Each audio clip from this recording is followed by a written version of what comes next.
Everybody, welcome to Washington Policy on the Go. For those of you who don't know me, my name is Chris Corey. I'm the Eastern Washington Director for WPC, and I'm really excited for you to join us. We got kind of a big Eastern Washington focus today, so it's going to be a lot of fun.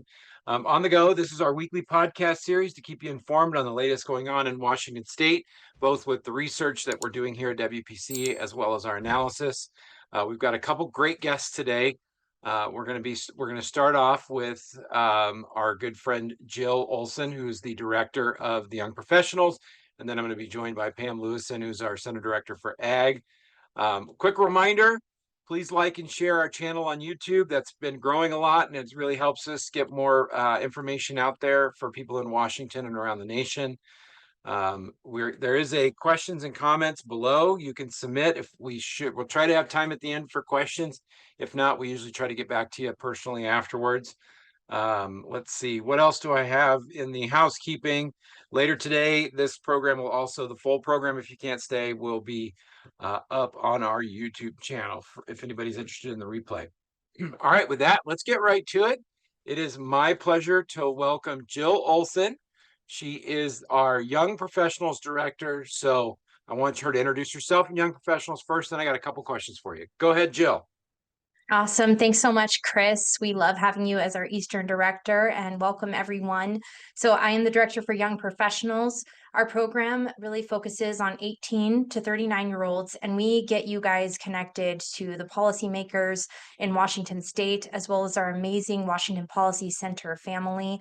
We host events monthly, so there's great opportunities for networking with your peers, but also those who are in elected and public office, so you can learn how to advocate for yourself. That's what we do with our program. And some exciting news that we have is tomorrow is our big spring fling in Eastern Washington here in Spokane. We're going to be at the Montvale Center from 5:30 to 9. It's going to be how culture shapes policy with a focus on recognizing propaganda. So a really robust topic. It's going to be very exciting with the social dance afterwards. And then on the 28th of May, we're hosting our West Side Spring Fling event in the Seattle area. You can check them both out on WashingtonPolicyCenter.com. Get registered for those events and get more details on location and time. We'd love to have you guys come out. And it is all ages, but with a focus on that 18 to 39-year-old group. Awesome. Well, for those of you who don't know, our Young Professionals group has been around for a while now, but it's just exploding. We're seeing a ton of new people becoming members, joining our events, in large part thanks to Jill, as well as Valerie. We can't forget Valerie. She's also a great part of the Young Professionals team. Two things for you. You can visit washingtonpolicy.org/events to sign up for either of those events she mentioned. I've got one more we'll mention it after Jill is on her way, but if you, maybe somebody listening to this call today or watching, I should say, maybe not in that 18 to 39 range. I know I'm outside of it now, unfortunately, but maybe they know somebody who is, or have people at their work or employees or somebody they're mentoring that should be part of it. Where can they go to find out more and how to get more involved with what you're doing? Awesome. Yeah. So you're going to want to visit our website, WashingtonPolicyCenter.org, and go to the About Us and click on the Young Professionals section. We'll have descriptions on the benefits of becoming a young professional member, the different levels of membership that we do have. It's very accessible and affordable. Our program we promote the most is the $100 gold member level, because then you get a personal mentor, normally someone from the Washington policy community. So these are industry and business leaders as well as policymakers that you can specifically get mentored by. We have great success with our mentorship program. I myself have multiple mentors and believe in the success of that. And I'm actually a product of this program. I joined in 2023 and was able to really grow my network and my knowledge of policy and to be a better advocate in the community for local business and the free market principles that are promoted through our Washington Policy Center. So I just love it. It's very exciting. We'd love to have you join. And again, this is also, like Chris said, for business leaders to come and bring their employees so they can better understand how to support business. Awesome. Thank you so much for joining us. I want to also echo how great the mentorship program. Got to meet two really interesting YP members. I've really grown my network and gotten to know more about different parts of the state. So thank you, Jill, for joining us. Thank you for everything you're doing, both in Spokane and around the state with our Young Professionals program. Thank you so much, Chris. Appreciate you.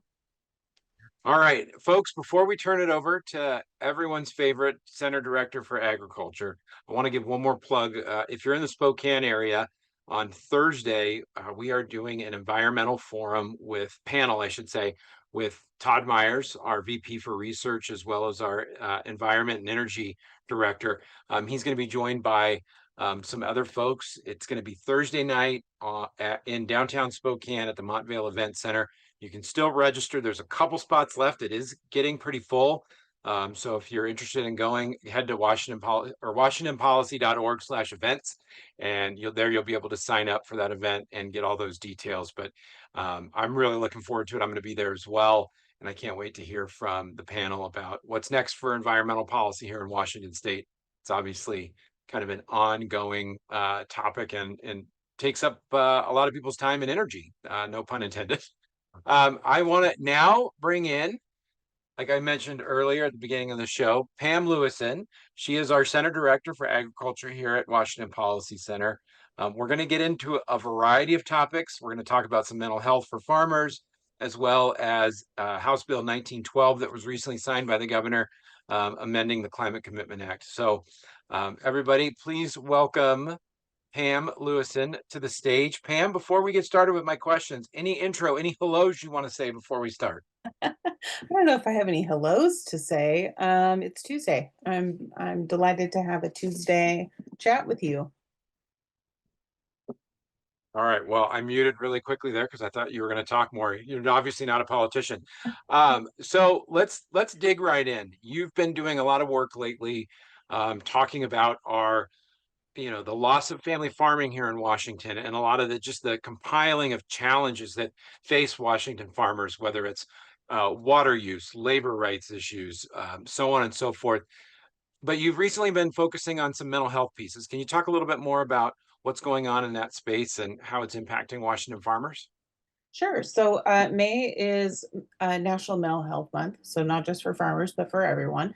So couple things. I think first and foremost, I always like to push during May in particular, anyone who is struggling with any kind of mental health stressor, whether that is a financial issue, any kind of family concern that you might be having, or anything else, please reach out via the 988 line, which is both a call and text line, and get some help.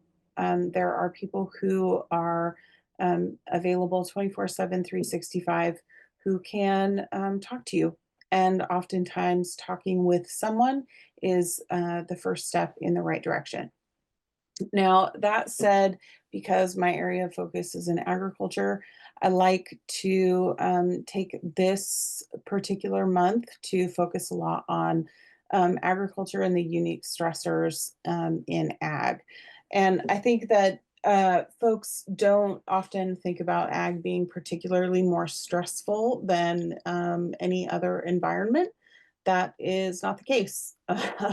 In fact, agriculture has a higher suicide rate than just about any other job in the country. 1 in 4 farmers are um, uh, slated to take their life on a regular basis in agriculture, making it uh, the one of the riskiest jobs you can have in the United States. Um, so when we talk about what that looks like in the current environment, Washington State is also one of the single most combative environments in Washington in which to work for a lot of reasons. It's a lot more expensive to operate a farm here. Um, when you look at things like fuel costs, labor costs, and input costs. And then you have sort of a myriad of other compounding issues. So the post most recently that is on our website deals particularly with bankruptcies.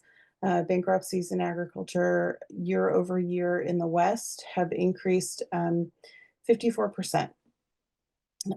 So what that means is farms are filing for Chapter 12 protection, which is a different form of bankruptcy protection than most other bankruptcy filings. And it is a sort of last resort. It's the last step before you liquidate all of your assets and you do something different with your life. What is different about that in agriculture is that most people think about financial stressors in terms of, I can't pay my bills, it's hard to buy groceries, it's difficult to address daily needs. In farming, those things are compounded because it's not just your daily life, it is also your job, your business, your home. Yeah, that's actually a really good point, and I think you obviously live this lifestyle you're talking about. We've obviously spent time out at your family's place, and it's a 24/7 operation. I think that um, rain, sleet, hail, or snow, no matter what's going on, there's something to do, Yeah. and you have to do it whether you want to or not. Talk to us, speaking on the mental health thing and really addressing that. I know you've written before and obviously worked with the legislature. What has the legislature taken any steps to address this unique piece within agriculture? I think interestingly, the legislature has worked to address virtually every piece but agriculture. And I think that's in some ways it's frustrating. You know, there are carve outs and dial outs for Native and Strong, which I think is a really important community that also needs addressing and help because it's unique. LGBTQ has its own um, dial out as well through the state's 988 system. But because agriculture is very small and has extremely unique challenges and stressors, I think that it is not being addressed in the way it should be. Meaning that we need warm handoffs, which for those that are not familiar with nomenclature around mental health, a warm handoff is talking to a person, not a not an automated system. You're talking to a person who um, understands what it is that you are going through. So if you look at other states around the country, warm handoff in a farm to farm setting is you pick up the phone, you call and say, I am really struggling. I am considering something that I can't take back. And in turn, the person who answers the phone is also a farmer or comes from a farm background. We are really struggling with that here in Washington as being our immediate option. And that is the option that we need to be really considering and exploring is how do we do more peer-to-peer mentorship? And I think WSU Skagit does a wonderful job of doing the best they can with the resources that are allocated to them. However, I think um, those resources need to be allocated in a greater amount. Um, and I think not just for farm ownership, but also ultimately we need to be talking about that in terms of farm workers as well, because it is a systemic problem that affects every single person who is involved in a farm operation. Yeah, I think that's a really good point about farm workers as well, because obviously, farm owners and farm workers are working pretty much hand to hand, and they're usually, especially when we're talking about family farms, there's not a big management layer separating farm workers from the actual people that own and run the farms. I know that's true in your case, and I would assume most family farms and probably tend to view them as family more than employees and want to make sure that they're being provided for as well.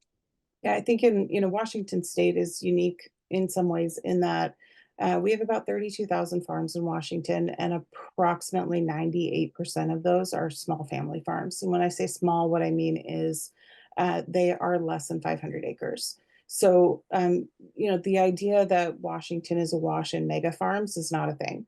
Our farms are tiny in compared to the grander scheme of things. Our legislators, in some cases, often want to compare us to California. You cannot do that. California does have farms of thousands of acres in size. Comparatively, we are not that. We are a state of very small acreage farms that do a lot of work with a little bit of land. Um, Really good point. So next time you're at the grocery store, I know I see it at my local grocery store, the picture of the local farmer. I live in the Yakima Valley, so I happen to, like, when I go to my Fred Meyer or Ray's, you'll see a picture, and I know those who those farmers are. And so Mm. I think that really drives home the point that obviously our farmers across the state are not, I mean, we know they're feeding us, right? We're getting stuff locally. We just got through asparagus season down here. It's my favorite time of year in the Yakima Valley because we get some of the best asparagus in the world. But that, Washington is really unique in our ag producers. Okay, I want to turn to a new topic, even though that one obviously is very important.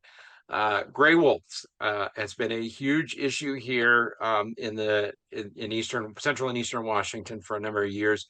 New report came out. Talk to me. What's going on there?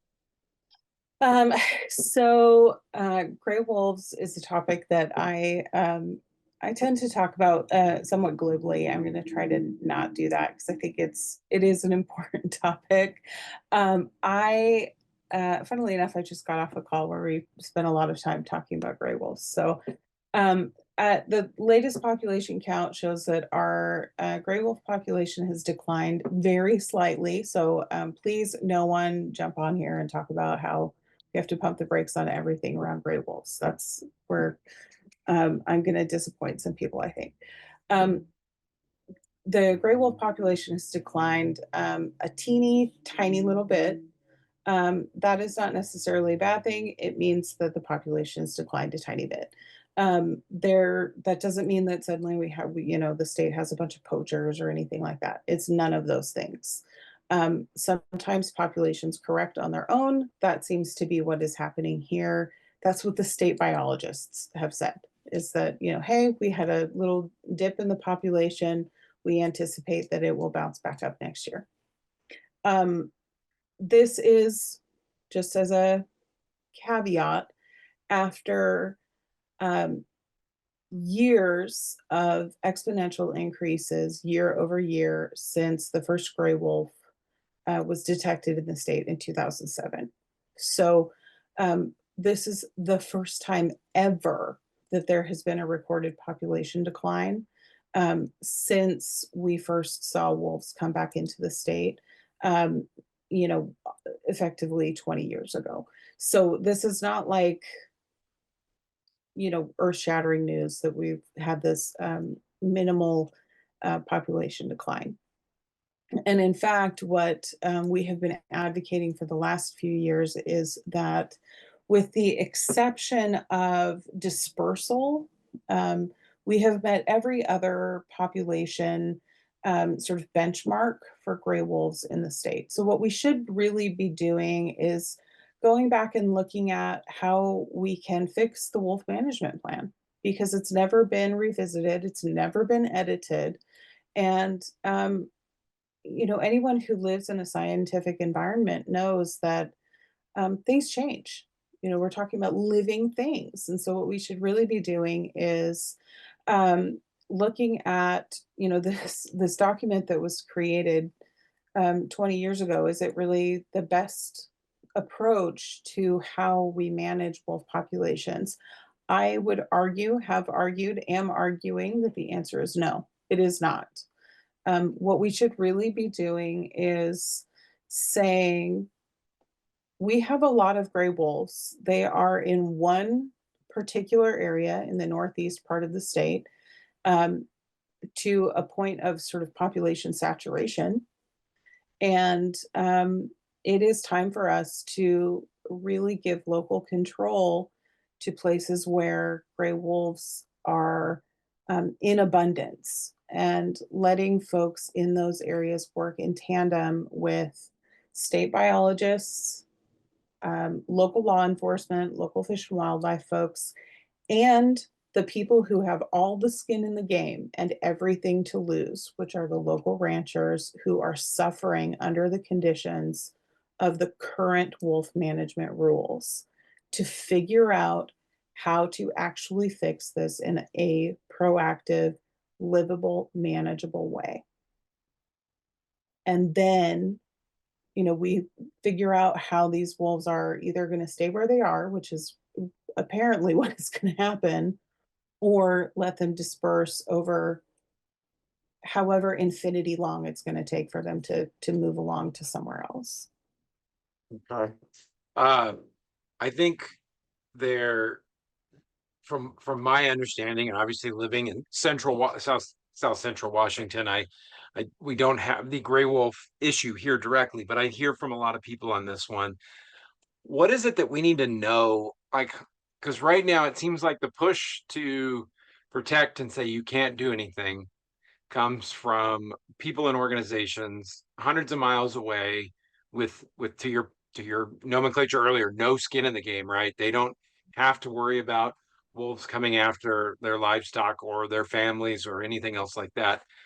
What is it that we need to know to effectively argue for that local control? How can we achieve that balance so that we can actually move the needle forward on this? I think that there's a couple of things to sort of understand that we have to balance. One, there is state and federal overlap of law here. So there is still federal protection for gray wolves in part of the state. So it's not as simple as the state has control over gray wolf management, so we can just do whatever we want. That isn't the case, as nice as it would be. Um, so there is still state and federal regulation that we have to juggle.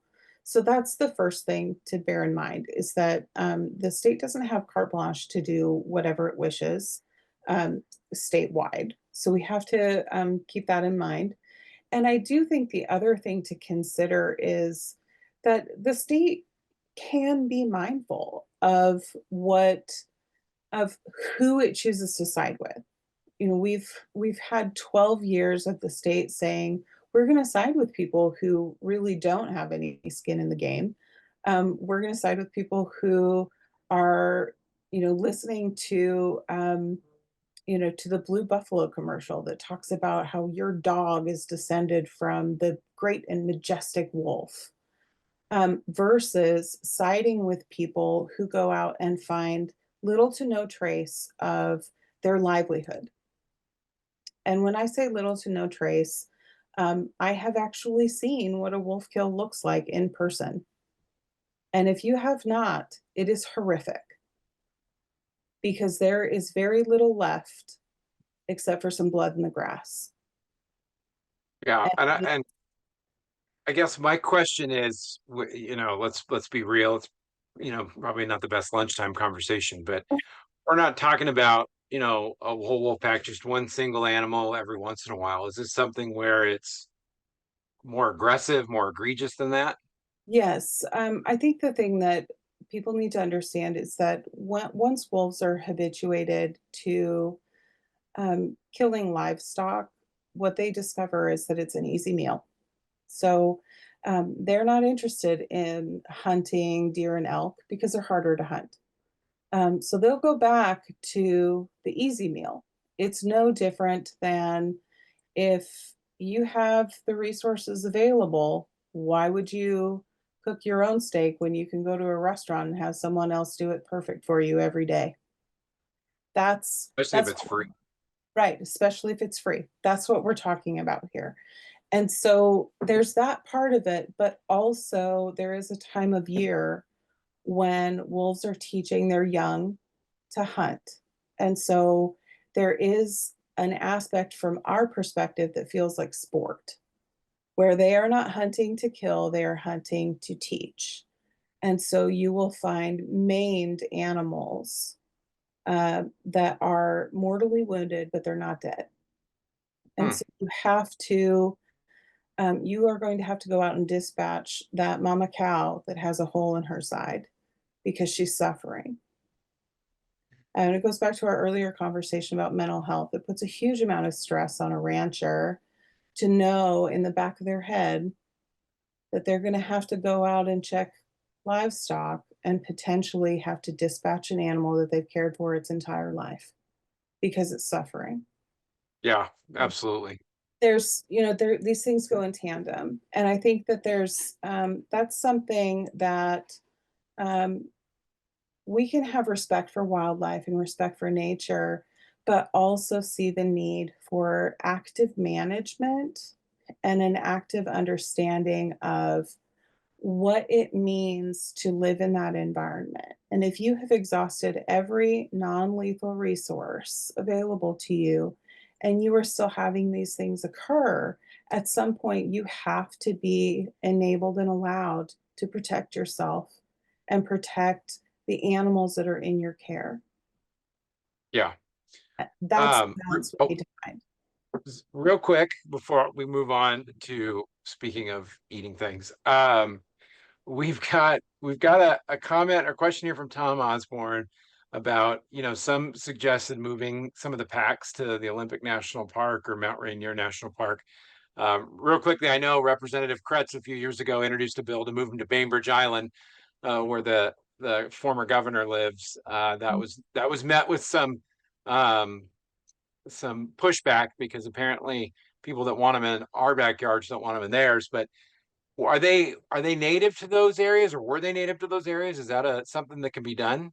So, all due respect to the NIMBYs, I do think that there is, what has prevented that is that it's in the wolf management plan that we can't move these animals, we can't translocate them. So that's where it goes back to we need to revisit the management plan and figure out, is that the solution? Can we expedite this process of moving these animals to somewhere else to see if they can thrive in that environment? Um, I do. I think, I had a similar conversation with former Representative Kretz about, you know, there are certainly places where we could sort of, pardon the pun, we could kill two birds with one stone, because there are places where they are needed to meet dispersal rates. And also, we have some other prey problems that could certainly be answered by having an establishment of a wolf population in those Okay. places. Um, so I think that there's, those discussions I think are being had, perhaps behind the scenes, but ultimately it goes back to having a management plan that says, nope, if they don't move on their own, if they don't figure out how to cross a freeway, if they don't Yeah. figure out how to um, navigate naturally through an urban environment to get to their new home, you're out of luck. And whether that was intentional or not, I think ultimately what it has done is trap them in the location where they established themselves initially, and they're not going to go anywhere. Okay. Well, I'm going to move us on to a more delicious topic. It's beef month. I celebrated my 18-year wedding anniversary yesterday, and we partook in beef month. Made a couple nice fillets on the grill, some New York strips for the kids because I wasn't about to waste a fillet on those children. Bless their hearts, they cooked their meat too long. Tell me more. What do we need to know about beef month? Was And this now I'm hungry. pertains JP Ranch beef? It was JP Ranch beef, the Oh, look best at that. beef ranch in the state. I not to toot our own horn or anything. I'm just checking. So I I'm a proud beef finisher. I won't say producer because it's, we just right now we're basically a micro feedlot. But it is National Beef Month, and I was curious, so I did some research because I like to promote beef, and because I'm a professional nerd for Washington Policy Center, and Meatless Monday um, It's kind of it's funny. It's a dirty word in our house, or a dirty phrase, but also not that great for the environment. So I took advantage of it being Beef Month to talk about how it is really probably just better for you to go ahead and eat some cow during Beef Month. Uh, Why is that? How is it not better? We've been told that it's meatless Mondays are better for the environment. because Meatless Monday was started 20 years ago, by a gentleman who got some news that he was not all that healthy, and he happened to be something of an environmental activist, and so he wanted to, he thought he would do good for the environment and also do good for his health by, you know, promoting this notion that if he gave up meat once a week, it would be better for him and better for the world.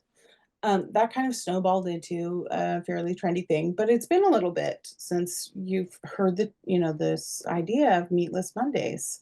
And so I wanted to look into it and see if it was still a thing. Funnily enough, it's like the first thing that pops up if you Google meatless Mondays. But I also wanted to, kind of delve into the data a little bit more about meatless Mondays. And as it turns out, us beef producers and finishers and such have gotten much more efficient in the last 20 years, in our water use, in our feed use, and how we finish cattle. And so, as we've gotten better at it, we have created an environment where um, we're outpacing our meatless folks. So it's a great thing to celebrate. So have your steak and save the environment at the same time. Um, I in our house we tell people, we don't care how you cook your meat, but we would prefer that you cook it medium rare, um, because honor the life of the animal that you're eating. But we're not picky as long as you're enjoying your beef. Yeah, fair enough. Fair enough. I will do my part gladly to help the environment. Let's wrap on this. We got a few minutes left, folks. For those of you who may not realize who are watching, if you click chat in the Zoom, I actually have posted both of Pam's articles, both for around the bankruptcies and farming, as well as more details on Meatless Monday. I will, in my household, we're going to start more Meat Mondays, where we'll cook one for those who aren't eating some meat. Let's wrap with this. I want to end on a really positive note, and obviously beef month is a very positive note, but House Bill 1912, I want you to provide, I'm going to give you the floor, a little background on what it was fixing, was signed by the governor last week. Talk to us about what this is and why this is such a big deal for agriculture in Washington State. So the CCA, the Climate Commitment Act, for people who are not ag policy nerds, what has increased our gas taxes over the last few years. Speaking of trying to save the environment and not doing a very good job of it. But in the CCA, there was a caveat that we farm folks were not supposed to be subject to the tax increase that was assessed through the CCA, is assessed through the CCA. However, the Department of Ecology was the agency that was tasked with figuring out how to create an exemption for farms. And they effectively said, well, we're not going to. We're just not going to do it. And so farms have been paying additional fuel taxes on fuel purchased since the CCA was implemented, which poses a significant challenge for farms, because farm inputs have, at the same time, gone up pretty significantly, along not just fuel costs in general, but things like fertilizer, seed, and labor, because it's Washington. All those things have gone up pretty excessively, I would say, over the last few years as well. So we started sort of saying, hey, we would really like for this to be fixed because it is adding significantly to our cost increases. What is going on? Over the last few legislative sessions, there's been a lot of talk around what would a CCA fix look like? Where is it? Why isn't it coming? And we've had some legislators who have championed this cause for us. Um, we've had Senator Chapman, who's been a great champion of this for us. We've had Representative Dent, who has also championed this cause for us as well, and a few others. And it finally this year came to fruition through many, many hours of negotiation, and a lot of back and forth and a lot of tweaking and a lot of work to get a fix that gets something in place for farms to have the break that they have been promised for a long time. There's some caveats to that. Um, you know, there is a rebate account that people need to access to get their money back from the last few years. And I have strongly encouraged people to do that. It's a hill that I will continue to die on over and over again, that Sure. people need to go to the Department of Licensing. It's not often that the government says, hey, we have your money in a bucket, you should get it. And every farmer that I see, I'm walking around saying, "Hey, have you applied for your rebate? You should do that." Some people are not returning my calls because I'm asking them if they've Trying gotten to their help get them their money back. right. And so that's something people need to do. Be proactive. Get your money back. 4,500 bucks for 30 minutes of paperwork's not too shabby a payday. Um, and and then moving forward, um, you know, seek out ways to follow what's in the law, which is um, effectively a listserv of where you can um, get your your fuel available to you in a non-CCA taxed manner, and work with your fuel distributor to make sure that you're not being charged that when it's in a bulk delivery or in any other manner. And if it is, then talk to your distributor and say, hey, either participate in not charging me this, or I'll find a distributor who is. So in a world where there's obviously a lot of negative pressures from the state and on farmers, this is actually one of those the state moved in the right direction. Would that be your analysis? Yeah, absolutely. And I think, it's, you know, certainly, I think great work from Tom Dent, who's my local legislator, but also kudos to the governor for sticking to his guns and saying, hey, farmers were promised that they wouldn't pay this tax, and we need to fulfill that promise. Because, he's a new governor and he could have easily said, we don't need to worry about it. This isn't my problem. But instead, he said, no, we need to figure this out. This is a problem, and it's making it harder for our food producers to do their jobs.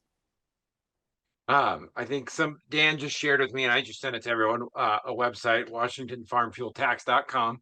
Yep. So if there's anybody listening that needs to know that. We got a couple minutes, we're wrapping up, but I did want to get to one question. There were some other questions we probably will have to take offline and send you some additional information after.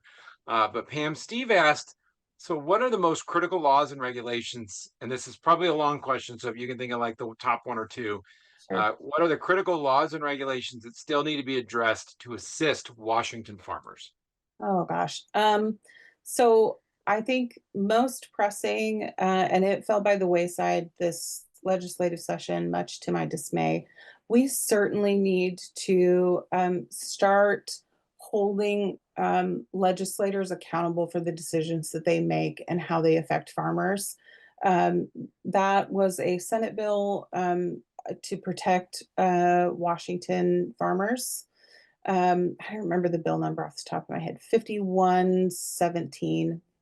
And it effectively would have required um, legislators to think about the fiscal responsibilities that any piece of legislation um, would attach to farms, or I should say the fiscal damage that any legislation would have to farms moving forward.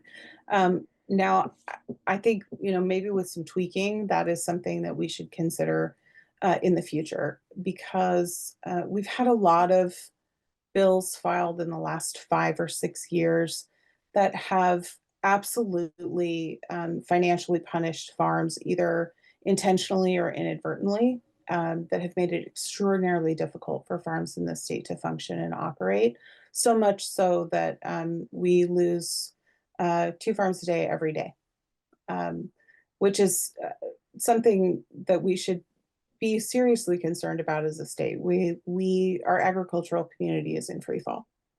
I Yeah, think the other that we need to seriously look at and address is our overtime law. We have the single most restrictive overtime law in the country for overtime pay in agriculture, and that law is putting people out of work, and specifically a farm worker community that went from working 60, 70 hours a week to now working 40 hours or less, and is effectively being forced to find second jobs because they can't make a living working 40 hours a week, and their employers, in all truthfulness, can't afford to pay them overtime. Washington State farm workers command some of the highest wages in the country. And when you ask their employer to pay time and a half after 40 hours a week, they can't afford it. So it is making a problem where one didn't exist until they were legislated to begin paying overtime. And yeah. that is a massive problem that is occurring across the whole of agriculture in the state. So, whether it's unintended or intended, I think that, one of the issues is just really trying to figure out, like, effectively understanding what you're legislating, understanding those industries rather than making assumptions, because obviously that ag overtime exemption has been a nationwide thing for a long time. I think it was clearly there to recognize the unique position of how farming is done. Well, and I think, the thing is, look, there are other states that provide, that have overtime law in place for agriculture. Those states also have some pretty flexible caveats that go around that. Really. Whether whether it is that farms can apply for a tax rebate to recoup some of their expenses so that they can afford to pay overtime, or overtime doesn't kick in until you hit 50, 60 hours, or there is some sort of seasonal exemption that allows you to declare, this is my harvest window. And so during this time frame of 12 or 16 weeks or whatever it might be, um, this is when we pay overtime. And the rest of the time we are constrained to this white collar schedule. Gotcha. Well, hey, we're at the 1 o'clock hour. I want to obviously thank you, Pam, for joining us. Obviously, Jill, I know she's no longer here because she had to go run to another appointment, but want to appreciate her coming in. Again, as a reminder, folks, WashingtonPolicy.org, you can find all of our research, our posts, all that stuff is on there, as well as our events. Check those out. The replay from today's call will be posted to our YouTube channel by tomorrow morning. If you can like, share, subscribe, all those things, leave a comment. Those help get the word out. Appreciate everyone for joining us. Next week, we've got a special guest, Greg Lane. He's the Executive Vice President of the Building Industry Association of Washington. He's going to be discussing all things home building here in Washington State, another huge topic in Olympia and around the state. So we hope to see you next week. Take care, everybody. If you found this informative, share it with a friend and consider checking out one of our suggested videos over here. Make sure you're subscribed so that you can stay up to date with the latest policy news from Washington.